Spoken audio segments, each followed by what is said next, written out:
All right. We are live. Um, it is Saturday night. It's going everybody. It's Rob Garcia, the Warrior Strategist. God, it's 8:33 p.m. I'm already home. Saturday night. This is my life. So,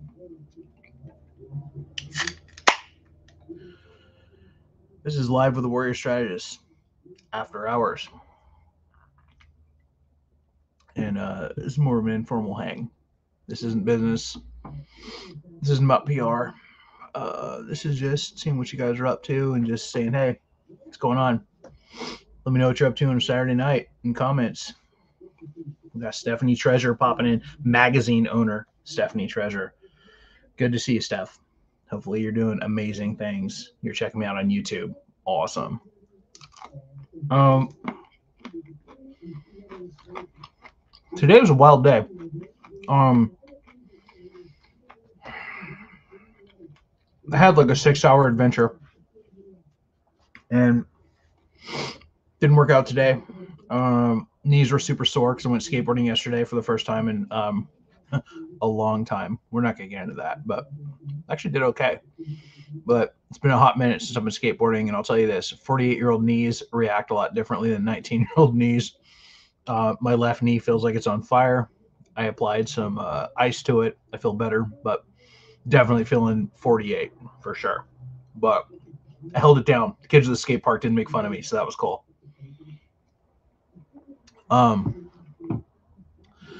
Today, I just did a review of client stuff, and I spent 3 hours uploading music from my old iPhone to my new iPhone, and it took a long ass fucking time. I was trying to figure out every single way. I have 2 Apple IDs.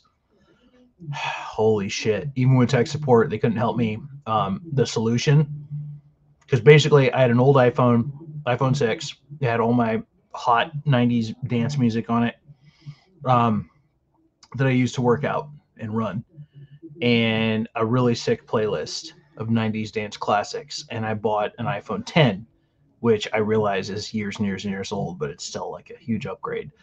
And I just wanted to do my iPhone 6 playlist to my iPhone 10. Holy shit, what an endeavor. Ocean's 11 level hacking, trying to figure this out, because guess what? iTunes and my iPhone account have different Apple IDs, and they do not play well together. So the solution: take the iPhone 10 and just buy a new subscription to iTunes for $10 a month, 1 month free. And it's the second I introduced money into it and made the payment. Here we go. Upload, upload, upload. Here are all your playlists, Mr. Garcia. What else do you want? Fucking A. I can't even be mad. So I got that all done. I'm just happy. I haven't had music in weeks, and I'm slightly autistic. Anybody that knows me knows that. So music's very important to me. It's hard to work out to just the music in your head. Trust me, I always have music playing in my head, always, no matter what I do. But having it in, like, some sort of MP3 player, iPhone, whatever, makes it much better. Let me see if I can fix this fucking hot lighting. Okay, there we go. So tonight's just gonna be a hang. You guys want to talk? You guys want to tell me about your week? Tell me about your Saturday, whatever. Everything's cool. Tonight's gonna be personal. I don't give a shit. I'm not streaming to LinkedIn. I really, once in a while, I just don't want to do. I just want to do unprofessional shit I want to do hood rat shit with my friends. I don't share LinkedIn with that. I just don't. I just feel awkward about it. LinkedIn's like my professional side piece. Like, I just don't care. LinkedIn fucking sucks. Yeah, I said it.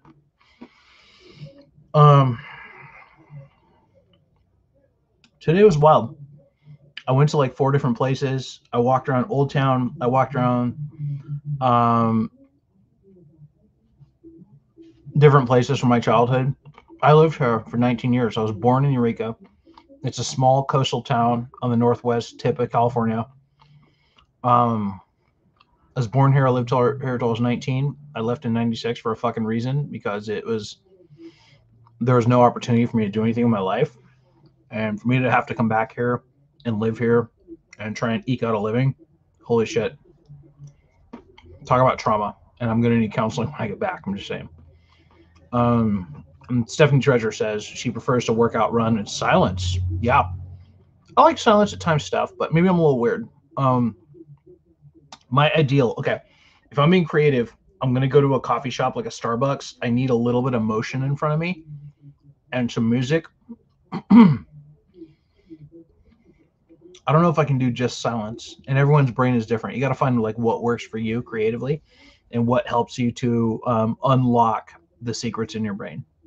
Not sound too woo-woo about it. And Steph says LinkedIn has its place, prefers Facebook. Both of them are good for discussion-based, business stuff. I agree.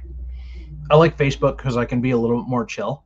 LinkedIn it just feels like the kind of people that fired me throughout my entire life, and that's cool. Because the funniest part is, I have time freedom, and they're stuck in a corporate job they can't stand, married to somebody they fucking hate, and they're working 70 hours a week in a job that they just despise. That's why I do LinkedIn. It's fucking funny. But it's also a good place for business and to find clients and whatever, but just saying, I don't fit in. I left corporate 7 years ago for a reason.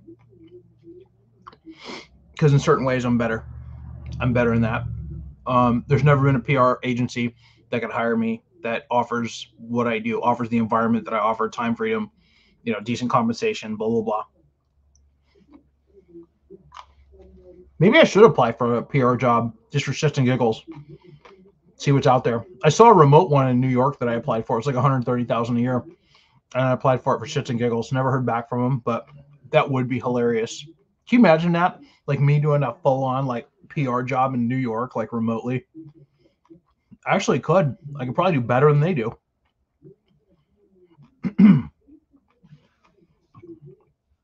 But that's a problem. If somebody hires me remotely, I don't give a shit. Like, I don't live in fear. And that's what every boss is kind of terrified of, the employee that doesn't give a shit. And I really don't. I don't know. I don't know if I could ever work for somebody again. I've had the taste of sweet, sweet freedom. And I kind of like it, to be honest. You get paid what you're worth. You get paid for as hard as you work. There's no income cap. You don't have to beg for raises. Working for yourself fucking rules. Just seriously, everybody should work for himself. So anyway, today I went to like 4 different places. I had chicken wings. I read Scott Oldford's book, The Nuclear Effect. It was excellent. Scott Oldford, shout out, brother. Still the best business book I've ever read. Despite the fact you don't return my text messages, I think you're an okay dude, and I appreciate that you let me interview you for Shift. Amazing book. The Nuclear Effect can help anybody in business. I'm positive of it. I had some chicken wings, and then I went to a seafood bar, and I had like a Bloody Mary. And then I went to a dive bar, talked to the bartender for a bit, talked to a firefighter. That was pretty cool. He asked me if I was a cop. Maybe I give off that mannerism. I don't fucking know. But that definitely made me laugh. And then went to Applebee's, got some dinner for my grandma. I got her a sick chicken fettuccine because it's Saturday. Fuck that. If you can't buy a chicken fettuccine dinner for your grandmother on a Saturday, what the fuck are you living for? Like, gotta enjoy life once in a while, right? Then I went to a video game store in the mall at Bayshore Mall, and I played video games. Played Golden Axe, and it was sick. I was doing really good. Played the Munsters pinball game. Talked to the owner. It's a good time. Came home, gave Grandma some dinner. Walked to the market, bought a Coors Light. I'll tell you guys, I think a lot of you guys are going to catch this tomorrow on the replay, because it's 8:42, which means 9, 10, 11. It's 11:42 on the East Coast, and you guys are probably partying or don't give a shit, or you're in bed already, which is fine. There's more of a hang. It's an intimate hang.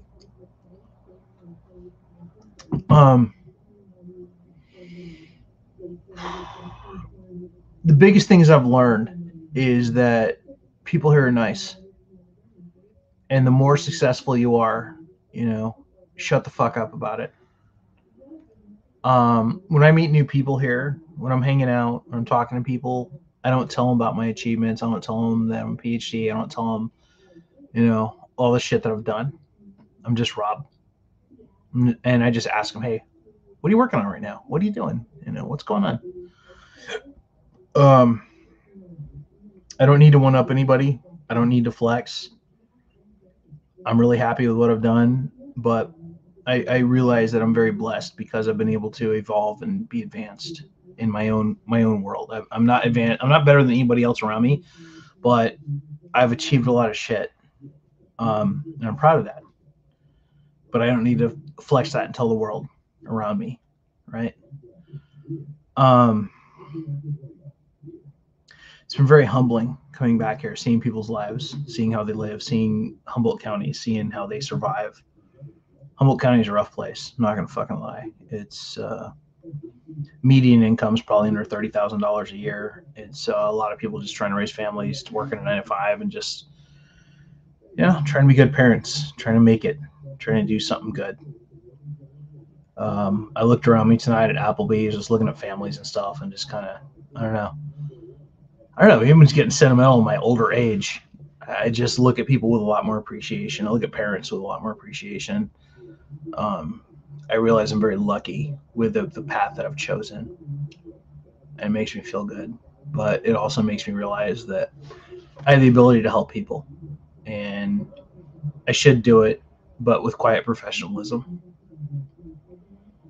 But this whole experience has moved me. This whole experience has brought me back to who I was. I literally am living down the hill from where I spent 8th grade. It's so fucking weird. I used to ride the school bus down to go to high school and junior high from up the hill from where I'm at right now. It's very surreal. And just to get in my car and go into town, and now I get to come back 30 years later, and I'm semi-fit, I'm employed, I have a little money, I'm educated. I get to be who I was supposed to be, if that makes sense. And it's a weird fucking feeling. There's a movie called Peggy Sue Got Married where Kathleen Turner got to go back and like live her life as a teenager in the 50s or some bullshit. I remember I saw it once. It was a stupid fucking movie. I think Nicolas Cage was in it. But the premise was that she went to go back and she could, change her life. It's like Back to the Future bullshit.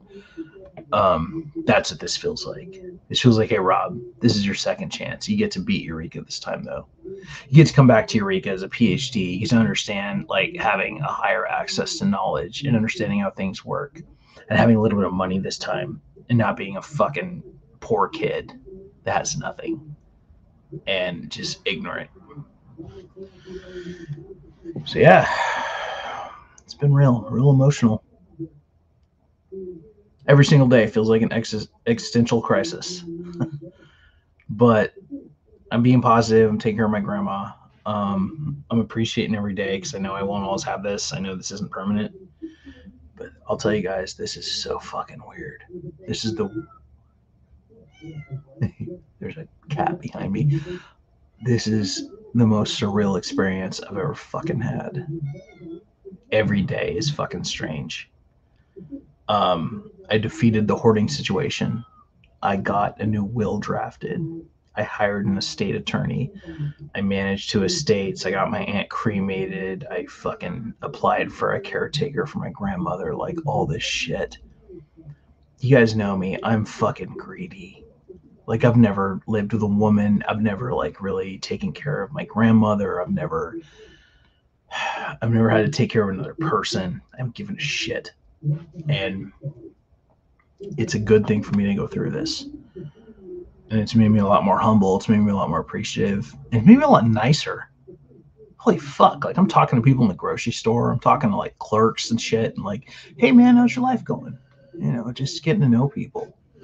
I'm not saying I was a dick in San Diego, but I was definitely Definitely not as attenuated. But then again, I'm in a fucking small region.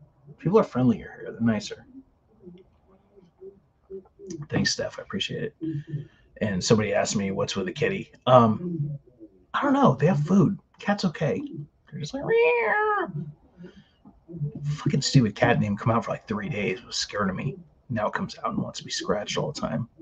They got acclimated to me and they realize I control the food source, like Kim Jong-un. I control if you get fed today, kitty. Thanks, Steph. I appreciate it. I'm doing better, guys. I had a lot of people reaching out. I got great friends, and I realized that because the first 4 days, holy shit, it was such overwhelm. I'm still like, I still don't have. It's like Afghanistan. I still don't have an exit strategy. Like, I don't know what the fuck is gonna happen. I just, like a Doctor Strange timeline, I set things into place so that my grandmother has a funded caretaker and some friends and some family popping in once in a while, and then I guess I have to come up quarterly. But at a certain point, I have to go back to San Diego, and I just have to create that balance. And I'm not thrilled that all this responsibility was thrown on me. It fucking sucks. I'm not gonna lie. Like, my grandmother doesn't suck. She's great. Like dealing with her is fine. She's really nice, but the situation fucking sucks. Facebook user talking about the cat. So it says Facebook user. I don't know who you are. I'm suspecting it's like Abigail Sinclair or somebody cool. But let me know who you are. But I appreciate it. The cat's actually in a good place. The cat is very happy. The cat comes out and hangs out with me and wants to be scratched and puts her head up against me. So the cat and I have bonded, right? Which is a far cry from when I first got here. The cat was terrified of me. The cat runs around at night. I can fucking hear her when I'm sleeping. She runs through the fucking house. Like, not just walks. I mean, runs. Dun, dun, dun, dun, dun. Dun, dun, dun, dun, dun. But it's a lot. So, that's been my life. And it's been wild.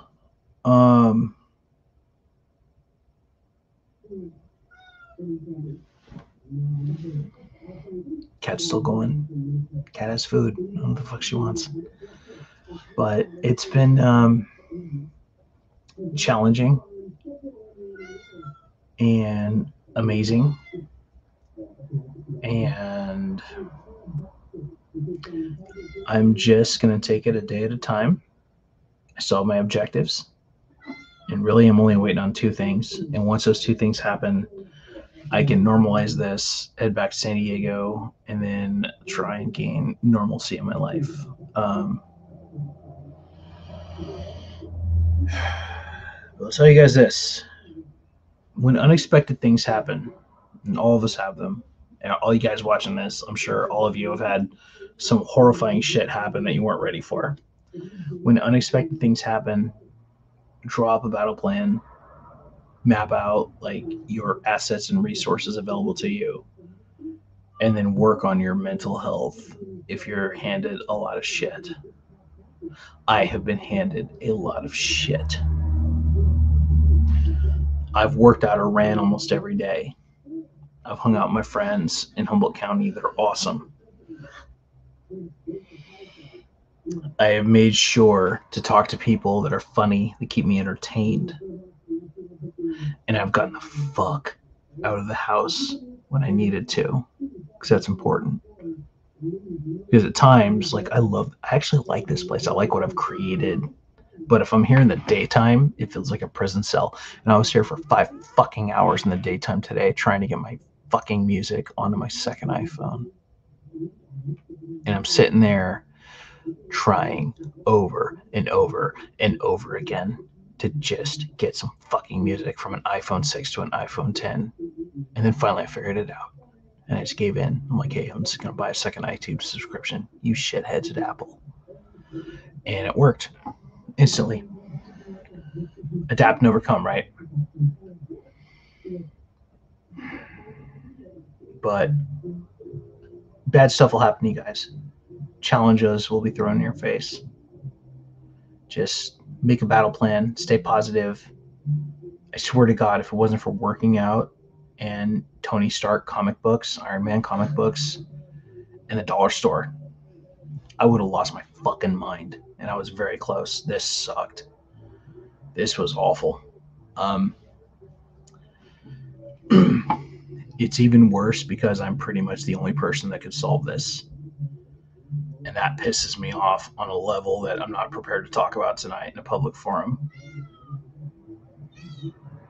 The fact that the family expects me to drive 13 hours to take care of a relative that I haven't seen in 5 years when they're 20 minutes away. Yeah, not cool. But it's what we do. And I'll tell you what, for the 5 people watching, my grandmother is and was a gangster. She took care of me 2 different times when my mother was on drugs severely or had alcoholism or fucking whatever thing she was going through. My grandmother, without hesitation, took me in, made me read, made me do my algebra, got my grades up, treated me like a human fucking being, fed me meals. We're talking 1988. So when she calls me and she says, "Hey, Robert, Aunt Ruth died, and you should take care of me. You're all I got. Bet your ass I'm packing that suitcase." That's some Donnie Brasco shit. She can call in that favor. She can say, "Hey, Rob, I just need your help." Here I am. And I don't want to sound like I'm complaining. I'm not. This has been an amazing experience. It's been fucking horrifying, and it's been wonderful, and it's been eye-opening as the cat is outside my door.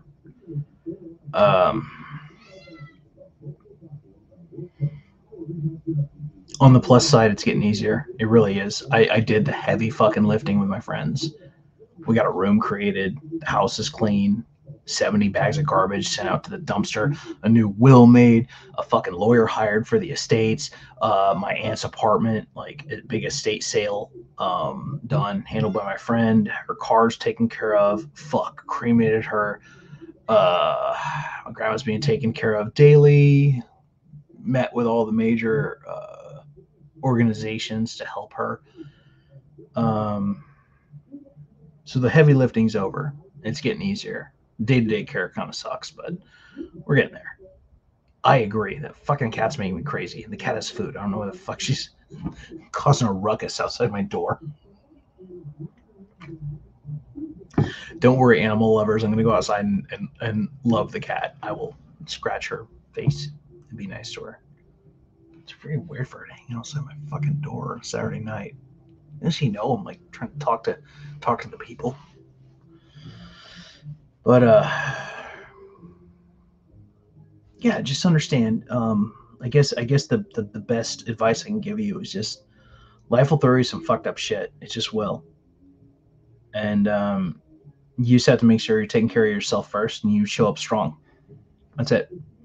I cried the first 4 days I was here. Every fucking day I cried or came really close to crying. Like I had to stop myself because it was just too much to fucking process. It was insane. And I'm probably going to talk to a fucking counselor when I get back. Like it just, there's shit I had to pack away and just say, hey, fuck that. You're not going to deal with this right now.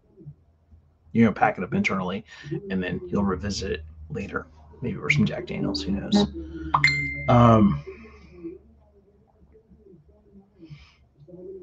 All of us are given trials in life.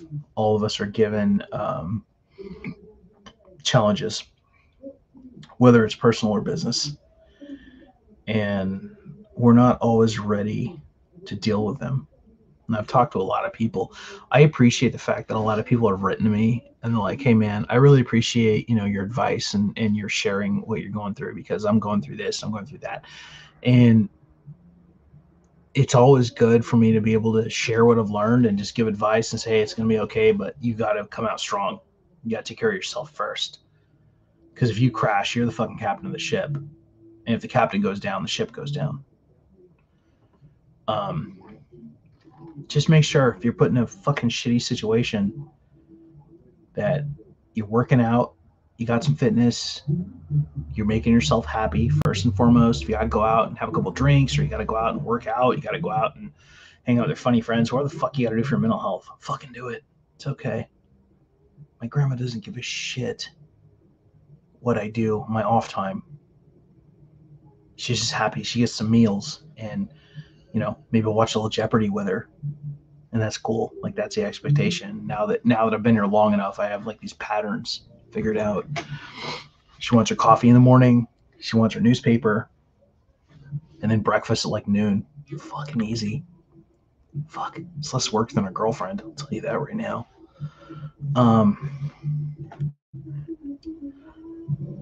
But whatever situation you're in, this is the best advice I can give you. Whatever situation you're in, identify the patterns, understand like what's predictable, understand what the expectation is, understand like what you can control and what you can't control, and you'll be better suited to adapt to it. At this point, I kind of understand like what every day needs.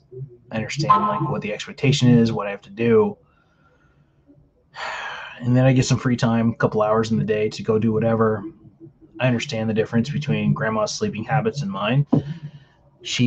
My grandma's a gangster. She's going to sleep like between like 10 and 11, maybe midnight, and she'll black the fuck out until like 10 a.m. One time, she slept until like 3 p.m. I thought she was dead. It's like, hey, Grandma, you breathing? I'm sorry, I'm not trying to be ghoulish, but it was funny. She was even surprised. She's like, can't believe I slept the whole day. I'm like, yeah, awesome. Here's dinner. But now that I know her sleeping patterns, kind of, I'm a psycho, and I'm going to be up at about 5 a.m. I've been sleeping until 6 because it's super cold here, and I have 6 or 7 blankets, and I really like my bed. I'm becoming soft, becoming a city boy again. But it's kind of nice if your bed's really warm. You don't want to fucking leave it at 6 a.m. when it's cold as fuck outside.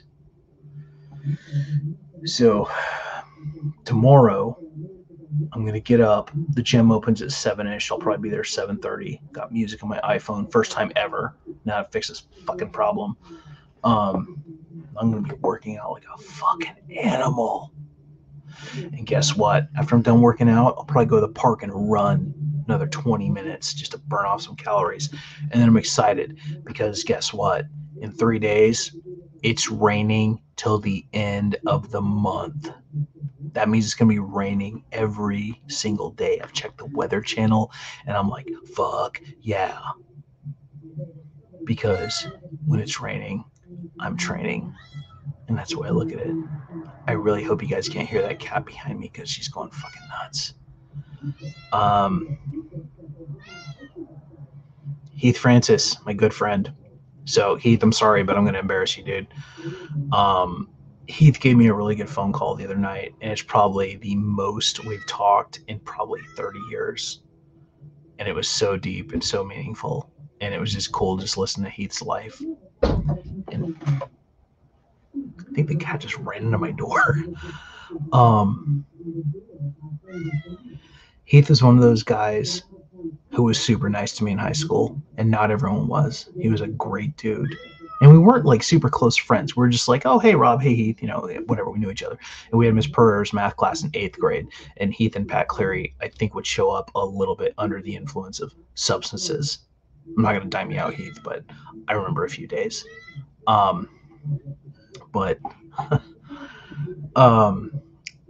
Heath is an amazing singer. And I've always loved like seeing his social media because I have some of his CDs. He was in this cool group, and I was going through my CDs the other day, and I found some of his stuff that I'd bought. But Heath is an amazing human being, and he grew up to be a great, great guy. And he was sharing some of the stuff that's happening in his life, and I was just tripping the fuck out because he was dropping so much honesty and so much knowledge, and just helping me to fucking center because that's what I needed. I need to hear from somebody who I've known since fucking 8th grade and just be centered. And he said he was moving to Temecula, and I'm like, oh yeah. To quote 13 Hours, you're in my world now, Heath. And that's a good thing because guess what? I can get you gigs. I can influence. I can introduce you to the influencers and the gatekeepers. I can issue fucking press releases. I can do a lot if you're in my world, dude. So I was happy to hear that. Sherry, have a good night. But and Stephanie says raining for so long. Wow. No, it's a good thing, Steph, because when it rains outside, it's super fucking cold, and I get motivated to run. So I'm gonna lose like some weight in my face. I'm gonna lose some pounds. Be a good time. But anyway, it's great hearing from Heath. Because I just needed to hear from a friend. That was it. So, yeah, man. You really liked Heath. Everybody liked you in high school, but you became a good dude. You take care of people, and you just never really changed in a good way. And that call meant a lot more than you think it did. So, thank you. And it was cool hearing about the stuff that you're doing too, man. I'm not gonna mention details on a live, but it was just awesome hearing the next steps. And you're gonna excel, and you're gonna rise to the challenge. You're gonna be fucking awesome. Because you're a good dude. Bottom line, you're a good singer too. Holy shit. Holy shit. Jeremy Rasmussen just popped on the Rat Muffin. So Jeremy, I looked at our old conversations on Facebook Messenger. Dude, I was laughing so hard because we haven't talked in a couple of years. Holy shit, they were funny. We were talking about a girl I used to date.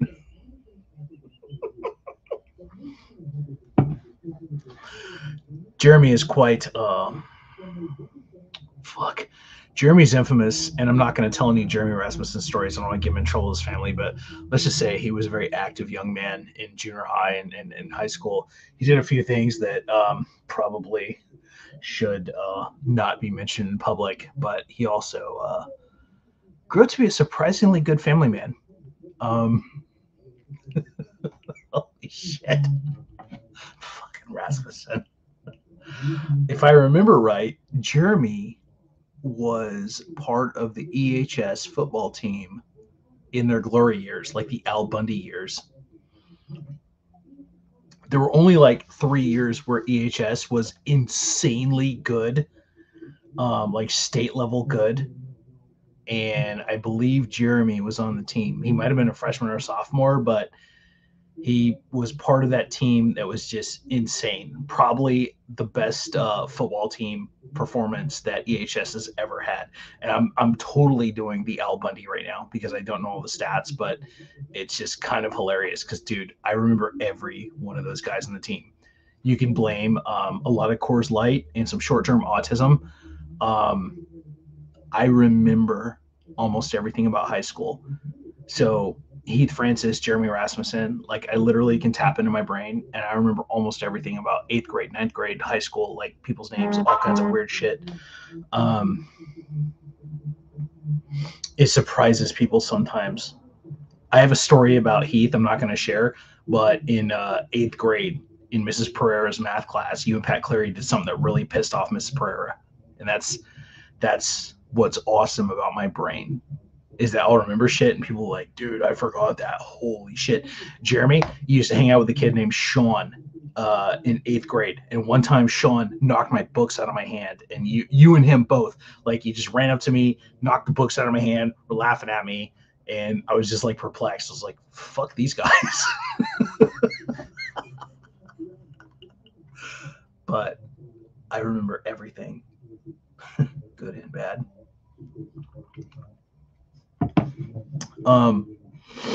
Yeah, Jeremy, I won't tell the infamous story unless you want me to, because it doesn't sound good. But I'll tell you, it's one of the funniest. I hope when your kids are 18, you sit them down and tell them the funniest fucking story ever about the rubber band. Okay, because that one, you don't want to tell them as little kids. You don't want to influence them to be bad. But when your kids are 18, dude, fuck yeah.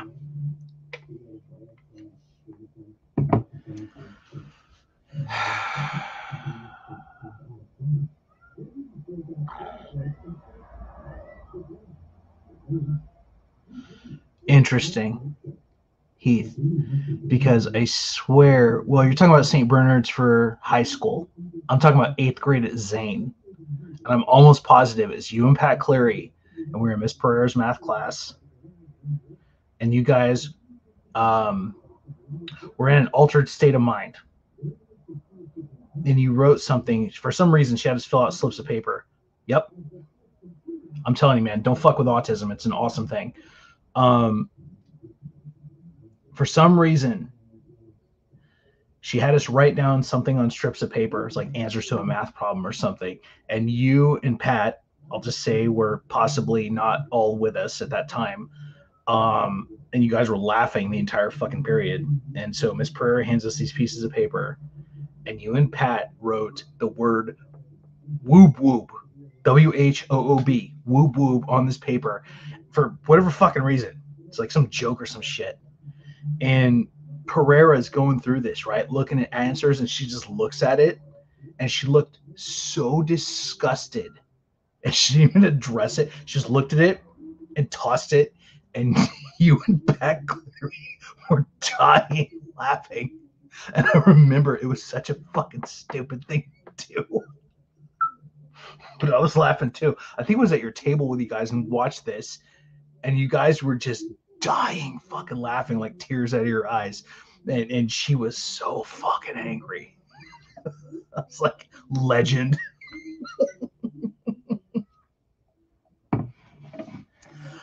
Oh, yeah. Rasmussen, dude, I'll tell you this, man. You got away with a lot, man. If you'd have done that like these days, you'd be in jail. Fuck, man. Heath, good. You can text me that one because I don't know. But it's funny that I fucking remember that because, dude, that was like 30 years ago or more. Fuck.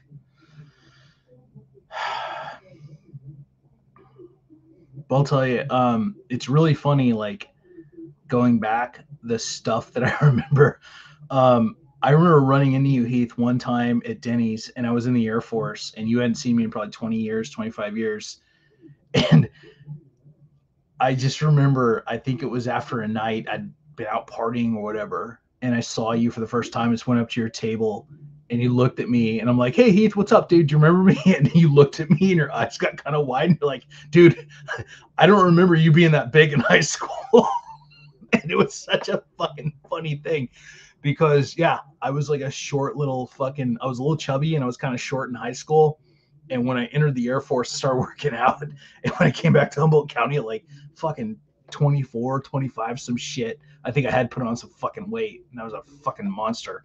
But it was good seeing you, man. But I'll tell you guys something. I was bullied a lot in Humboldt County before I met you guys, before high school. I'm talking like from maybe 4th to fucking 6th or 7th grade. I mean, every fucking day there would either be somebody wanting to fuck with me, or there would be people riding bikes around. If I ran into them, they'd fucking like try and kick my ass. There were literal degenerates riding BMX bikes around Humboldt County with like bats and knives. And if you ran into them, you get your fucking ass kicked or some shit. And it just inspired me to be a big dude, because I didn't have a good family. I didn't have a big brother to stick up for me. Like, I had nothing. And I did get fucked with a couple times. I never really got a good ass whipping, just once. I got the shit beat out of me one time. But once I left Humboldt County, I started working out. I got 3 Kung Fu belts. And I don't think I've ever been in like a real fight. I've never been like a tough guy. I'll walk away from a fight first chance I get. Because if you get in a fight, you've lost. But nobody's fucked me in like 30 years. And I'm either a bigger dude, or I just carry myself better, or I can avoid situations. But the reason I started working out so much is just because Humboldt County, I'm telling you, for like 3-4 years, man, I was just getting punked every fucking day almost. And I remember like the top like 4 people that would fuck me. Humboldt County was crazy.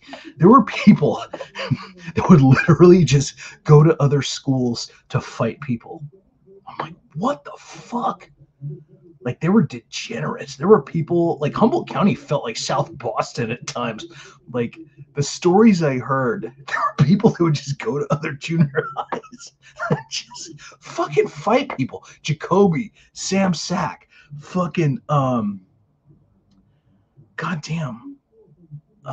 There were just Jason Evanson, Stanley Ferris. There were just, I don't give a fuck that I'm putting their names out there. They were assholes when they were little kids. But there were just people that lived to fight and create chaos. And once I left, I just studied martial arts. I fucking hit the gym. I ate a lot, became a big dude. When you're 250, 245, people, they might still fuck with you, but they're going to think about it, which is good. But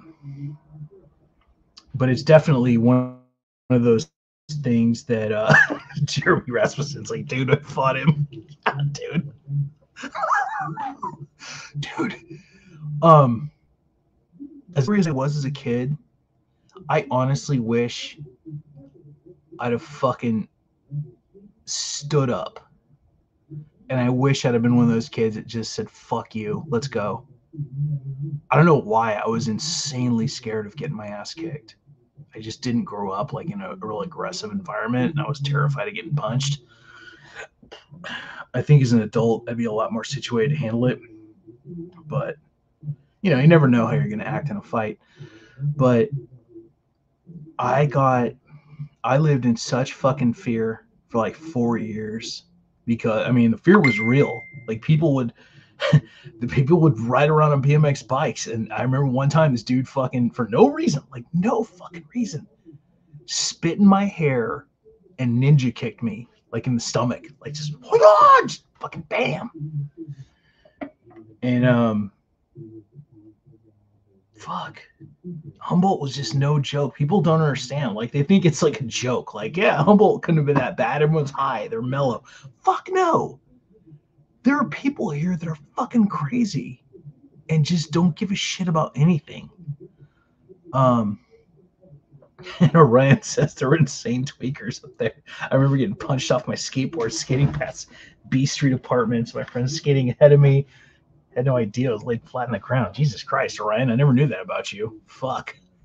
And then Jeremy says it was a war zone for us back then. It really fucking was, man.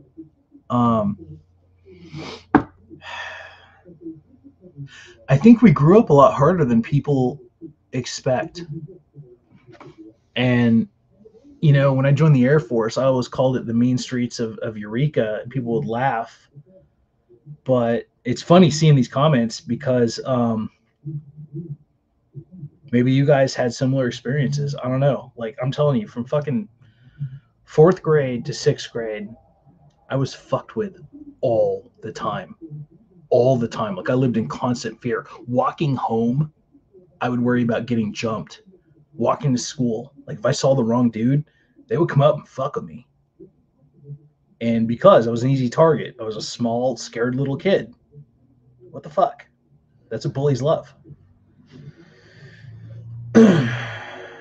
Yeah, Francis, good for you, man. I didn't have an older brother. I didn't have anybody. I could just run like Forrest Gump. But that's, we learn to survive. And once I joined the military and once I fucking, start firing some guns and fucking studying Kung Fu for 3 to 5 years, learning how to break somebody's knee or an elbow or throat punch somebody, you get a little more confident about shit. Honestly, like, the only way to learn to fight is just to fight, though. And I never want to. I'm not that guy. I'm really fucking mellow. But back in the day, I honestly wish I'd have punched some motherfuckers out. The only way you can deal with bullies is to punch them in the fucking face. And I wish I'd have just taken like 2 ass whippings and just gotten the fucking fear out of my brain.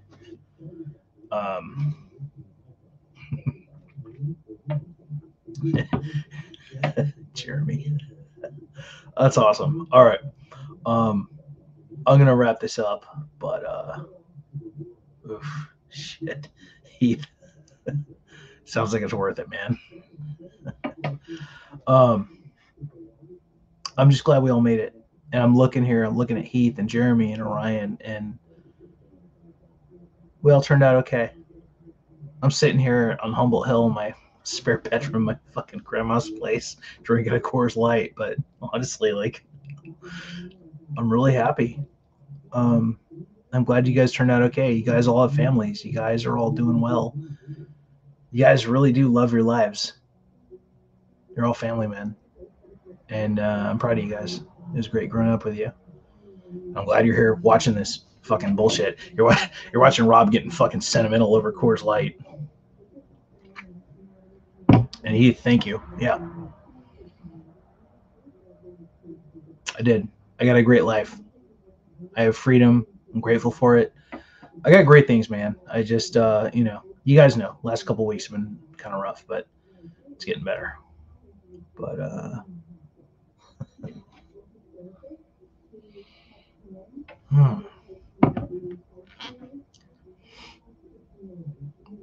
we became who we needed to be, is the best way I can put it. And I drive around Humboldt County and I talk to people. I see how their lives are, and I see like what I've done, and I'm glad I pushed to get what I needed. That's all. And I'm filled with gratitude, and I'm glad if I can help somebody up here. And that's about it. So anyway, see you, Jeremy. Thanks, man. That's all I got for tonight. Saturday night, just gonna drink my Coors Light, watch something goofy on TV, maybe The Office, pass out, hit the gym tomorrow. But hope you guys are doing well. Thanks so much for tuning in.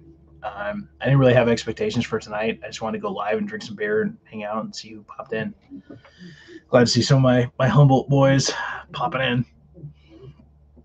So anyway, see you guys soon. Have a great night. Hug your kids, and we'll talk soon. Take it easy, guys. Love you.